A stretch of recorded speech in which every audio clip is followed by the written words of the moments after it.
Estevão Willian is tearing up trees at Chelsea at the moment, and Chelsea fans are absolutely loving watching him play. But does he already need to be looking over his shoulder at another Chelsea asset who is joining us in the summer, who plays a very similar position and is also having a fantastic season, in Giovanni Quenda? Welcome, Blue Believers, to another episode of the Stamford Sync, where we are syncing up with everything Chelsea FC. And today, we're doing another stat battle, a stattle, if you will. We are going to look at Estevão Willian's season so far and the rise of his potential future rival, Giovanni Quenda, who we bought from Sporting at the same time as Dario Basugo, and is also tearing it up in Portugal. But guys, before we get into it, if you're enjoying the content and would like to see more, please do me the distinct honour of liking and sharing the video, subscribe to the channel, or just roast me in the comments, whatever gets you through your day. So, Chelsea have been on the hunt for a mercurial left-footed right winger for the last half decade almost, dating back as far as Hakim Ziyech. You remember Hakim Ziyech? Oh man, what a disappointing player he turned out to be, because he was amazing at Ajax but just never quite cut it in a Chelsea shirt. We later moved on to Noni Madueke, who again had a really good time at PSV Eindhoven but never really hit the heights that we were looking to see in a Chelsea shirt either. And then we brought our current first team left-footed right winger in Pedro Neto, who by all accounts, as far as I can see, is a great player. But Estevão come in this season, and even at the tender age of 18, already looks like he's pushing Pedro Neto for that spot, with fans calling to see him game after game. But could Chelsea be in for a massive right wing headache this season when Giovanni Quenda signs for Chelsea and ultimately becomes part of our first team squad? So we're going to look at 20 stats from both of their seasons so far and see how they're doing, compare the players, and just look at what next season could look like with all of these players in our team. So guys, as per usual, before we get into the stats, we're going to look at the heat maps just to make sure that we're comparing similar kinds of players. And here they are. So, what you can see instantly, very, very, very similar. Now, Estevão Willian's deep red spots are a little bit less frequent than Giovanni Quenda's, but ultimately we'll get into it more in the stats, but that is because Estevão Willian has had less game time. So, this is just based on the league, by the way. The stats are from all competitions, but the heat maps are just from the league. But ultimately, what you can see there is they are both obviously right wingers, but with very, very subtle differences. Quenda definitely is more of a byline winger, which we know Enzo Maresca loves, and you can see that Estevão Willian, despite there being less red, is finding himself drifting into the penalty box much more often, obviously because he is a goal scorer and he's trying to get into those goal scoring attacking positions. Quenda's also got a little bit more on the left side, but I think that is because he actually occasionally gets played on the left wing, obviously not very often, but again, it's a difficult one because Quenda's played more minutes than Estevão, and it'll be interesting to see what this looks like when their minutes are a bit more similar. So regardless of the differences in the nuance of their styles of play, we're looking at two attacking right wingers, right? And with that in mind, let's get into the stats. So one important thing to preface all of these stats with is both of these players are 18 years old. The fact that they're playing in top European teams, albeit there's a bit of a gap in quality between the Portuguese League and the Premier League, ultimately both top European teams with Champions League football, and the fact that these two 18-year-olds are regularly making it into these teams and getting these kind of numbers is already amazing. So we'll start with appearances. Estevão has made 18 appearances for Chelsea across all competitions, while Quenda has made 17 for Sporting, and that is again across all competitions. So the first thing that tells you is they're being treated very much the same way. So there's been a big thing, big conversation being had by Chelsea fans pretty much for the last month about Estevão Willian not getting enough game time. He is scoring goals. He is playing really well for his international team as well. Now, international performances aren't considered into this. This is just their club stats. But at the end of the day, what you can see is despite both of them having really good output and being young, exciting players, just from the appearances, you can see that they're mostly being treated the same way. Minutes played is where it actually starts to get quite interesting. So Estevão has only made 778 minutes on the pitch so far this season, with Quenda making 1,020. So, despite making one less appearance overall, Quenda's played 250, nearly 300 minutes more than Estevão Willian has, which ultimately means that he is a bit more of an important cog to his team's machine. You saw it in the heat maps. Estevão has nearly made 3 less appearances overall than Quenda, despite actually having taken to the pitch one more time. And that's an important thing to preface a lot of these stats with, because all of these opportunities and stuff that Estevão has been getting, he's done it in technically three less games than Quenda has. So we're getting to the juicy stuff. Goals. Estevão has scored 5 goals this season, and I think that makes him our top goal scorer. Giovanni Quenda has scored 3 goals for Sporting, which is a great return for an 18-year-old at this point in the season. Giovanni Quenda could end the season with 10 plus goals, which for an 18-year-old winger is just great, isn't it? Non-penalty goals, not really important at the end of the day, but one of Estevao's goals was a penalty. So he's got 4 non-penalty goals to Giovanni Quenda's 3. So at the end of the day, Giovanni Quenda isn't being asked to score the penalties, and to be fair, Estevão Willian isn't really either. It was that really lovely moment, wasn't it, when we were winning a game, and I think Estevão had won the penalty, and Enzo Fernandez handed the ball to Estevão to take that penalty. We're not going to see Estevão taking loads of penalties this season, so that might be a bit of a one-off. So assists, this is fascinating as far as I'm concerned. Estevão Willian has managed 1 assist this season, and Giovanni Quenda has 6 assists. That is absolutely unbelievable. That is more than any one player in our team has got at the moment, and that is a stunning return for an 18-year-old, and instantly starts to tell you a bit more about his nuance, the difference of his style compared to Estevão Willian. It's already starting to look like, although he's got a couple of goals to his name, Giovanni Quenda is more of a creator. Based on the heat maps, you can see this as well, because Estevão Willian likes to drift inside and try and get into scoring positions. Quenda's generally staying out wide a little bit more, and those assists are probably coming from crosses and wide areas. So it's not actually a stat on here, but goal involvements in general, Estevao's got 6. Giovanni Quenda's got 9 goal involvements across all competitions this season, man. That is actually phenomenal. XG, this one totally makes sense. Estevão Willian has an XG of 4.95, which he is technically overperforming because he has just scored 5 goals, which is good. And Giovanni Quenda's expected goals is 2.46. So both of them are overperforming their expected goals tally, which is great. And again, this just goes to show the difference in their play styles, right? Estevão Willian, more of a direct attacker, goal threat, and Quenda seems to be more of a wide creator. Further backed up by the next stats, which is shots, 33 for Estevão Willian to 22 from Giovanni Quenda. For a supposedly creative player, though, that is a really reasonable return from Giovanni Quenda, but 33 shots already from Estevão Willian this season is phenomenal. He is such a potent attacking outlet. He looks really dangerous, and that's against all teams, man, as well. He created so many chances against Liverpool when he played them. It was unbelievable. Shots on target, really impressive, and this is something else that is going to start to tell us the difference between these two kind of players in efficiency. Of his 33 shots, 11 of Estevao's shots have been on target, and of Giovanni Quenda's 22, 10 were on target. So yes, Estevão Willian has made 1 more shot on target than Giovanni Quenda has, but Estevão Willian's shot accuracy is in and around 33%, where Giovanni Quenda's is closer to 50. So although he's taking less shots, Giovanni Quenda seems to be taking them more when he feels like he's in a good opportunity. But ultimately, you would rather have Estevão taking more shots and trying to get more goals, because that is what's happened, right? At the end of the day, although the accuracy is a bit less for Estevão Willian, he's got more goals. So that's not necessarily a bad thing. Just, again, another interesting difference in their style of play. Pass accuracy, this one's really interesting. 84.46% for Estevão Willian and 78.67% for Quenda. So for a creative player, you would argue that's actually quite low from Giovanni Quenda. 80 plus needs to be the goal, really. Anything plus 90 is unbelievable. And someone made a great comment on my Rice and Caicedo comparison video the other day. Moises Caicedo's pass accuracy is obviously about 5% higher than Declan Rice's, but it is harder to make passes in attacking thirds, right? At the end of the day, when you're sitting back like Moises Caicedo does a lot more and you're not always making progressive passes, your accuracy is likely to be higher because you're going to be passing out to centre-backs and full-backs and, people that aren't necessarily under huge amounts of pressure, but when you're an attacking player, you're passing into dangerous situations. So that's amazing from Estevão Willian to say that he is ultimately a much more attacking player and direct goal threat than Quenda is, and his pass accuracy is that much higher. Like, that's really good. So as a creative player, that's definitely an area of improvement for Quenda when he joins the team. Key passes, really interesting, really close actually. 19 for Estevão Willian and 23 for Giovanni Quenda. So again, this just kind of reinforces the creative versus goal threat kind of thing. But good for both of them, truth be told. But ultimately, you would have thought that if Giovanni Quenda's pass percentage was higher, then that key pass number would probably be a lot higher as well. Dribbles attempted, this one makes sense. 62 from Estevão Willian, 44 from Giovanni Quenda. Estevão Willian is just so good, man. He just takes on like 2-3 players at a time like it's absolutely nothing. So maybe that's a confidence thing. Maybe that is linked again to the attacking/creator difference between the two.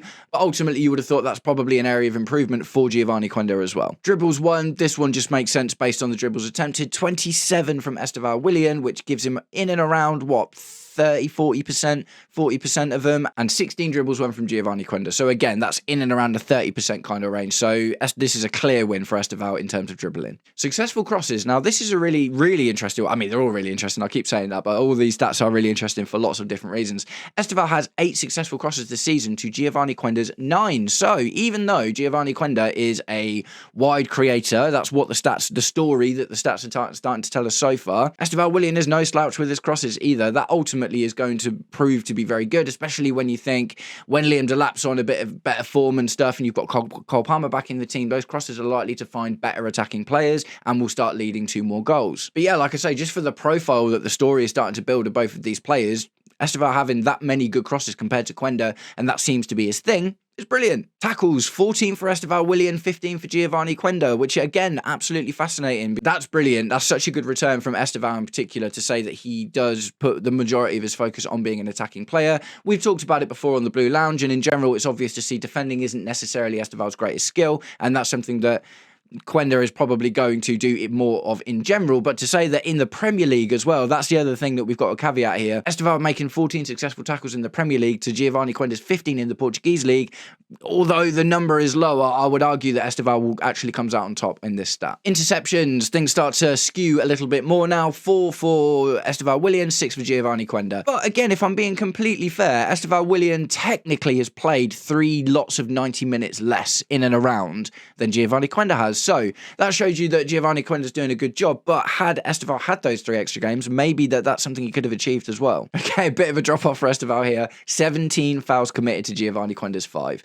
That's really good for Giovanni Quenda, right? Like, Estevão is a bit of a hot-headed player, I guess. Not hot-headed like, in a really bad way, but he just really throws himself into stuff. Do you know what I mean? What this instantly says, and juxtaposed with the rest of the stats that we're looking at, Giovanni Quenda is a much more reserved player, and that's not necessarily a bad thing. This next stat is mental. So Estevão Willian, honestly, I thought this one was crazy, has won 3 fouls.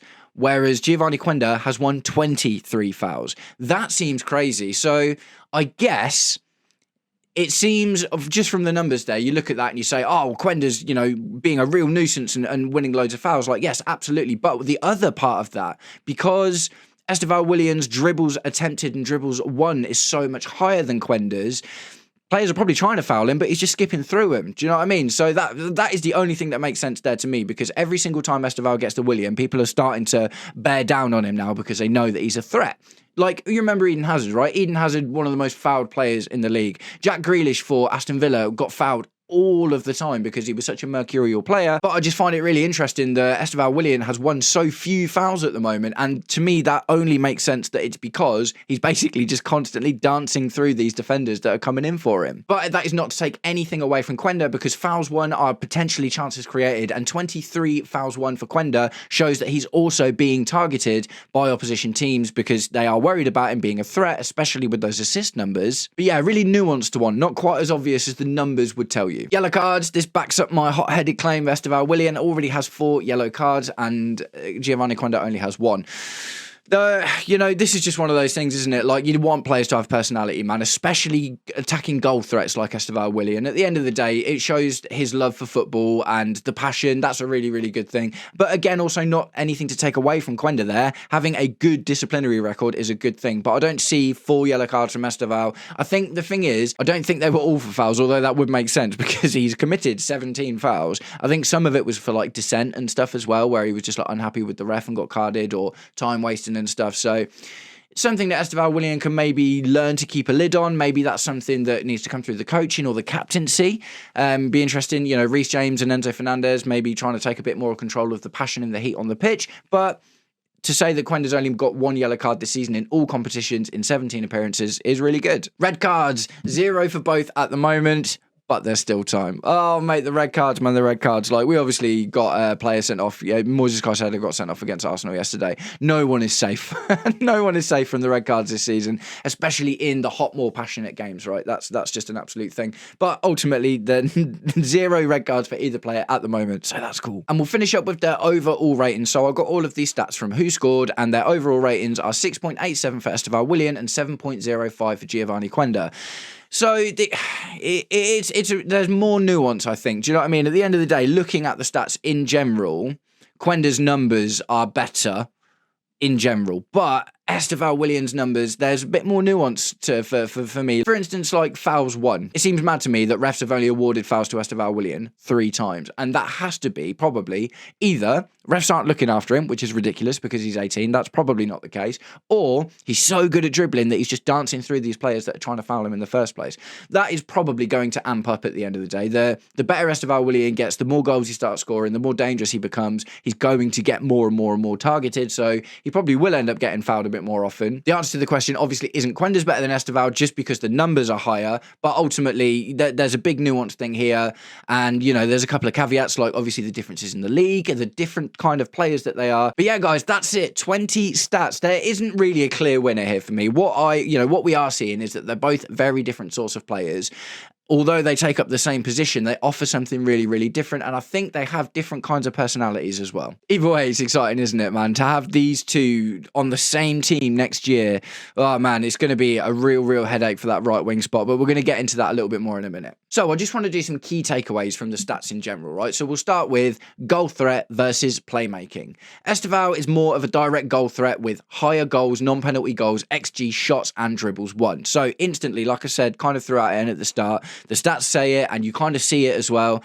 Estevão is more of a goal threat. He's more of an attacker. Even in the heat map, he's got more time inside the penalty spot. Do you know what I mean? Quenda is more of a playmaker with significantly more assists and key passes. So just a huge difference in terms of the type of player that they are. And I do find that interesting because Estevão isn't actually typically the kind of player that Maresca seems to like on that wing, but he is using him there and adapting his own philosophy in order to get the best out of Estevão, which is good. So next up is just a little bit about the work rate and defensive contribution. Giovanni Quenda has a higher defensive contribution with more tackles and interceptions, and notably wins a lot more fouls, indicating he's a handful for opponents. Estevão commits more fouls, focuses more on attack, which maybe indicates long-term Maresca will move him inside, as we know that Maresca expects more from his defensive work from his byline wingers. So this is something that I thought was quite interesting because Estevão, even before he came to Chelsea, he kind of come out and said, I really want to play in the centre. That's kind of my role. He's actually said it and backed it up since he's been here as well. And ultimately, even Enzo Maresca has come out and said, long term, I see Estevão as more of a centre attacking midfielder.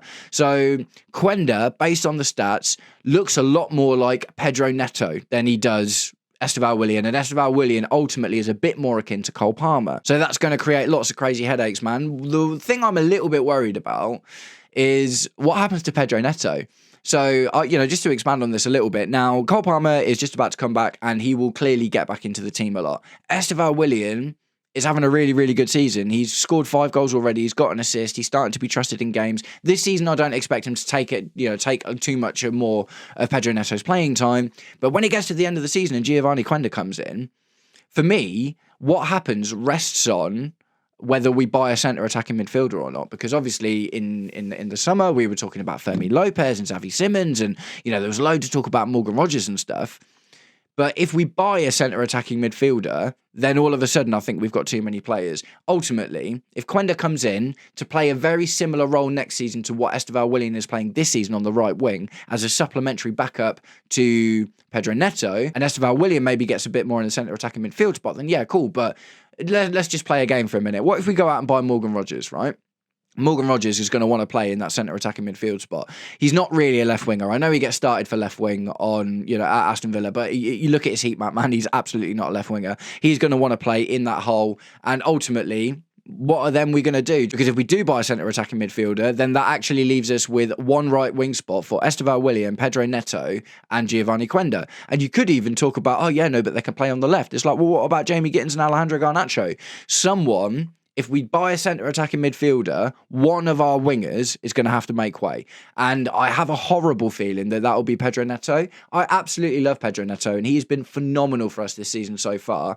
But his ceiling ultimately doesn't look to be as high as Giovanni Quenda and Estevão Willian, who are both getting ultimately similar, if not better numbers than him in terms of output this season. We've seen it loads of times, man. Pedro Neto is really good on the left as well, but ultimately, we spent 50 mil on Jamie Gittins. Do you know what I mean? We spent 40 mil on Alejandro Garnacho.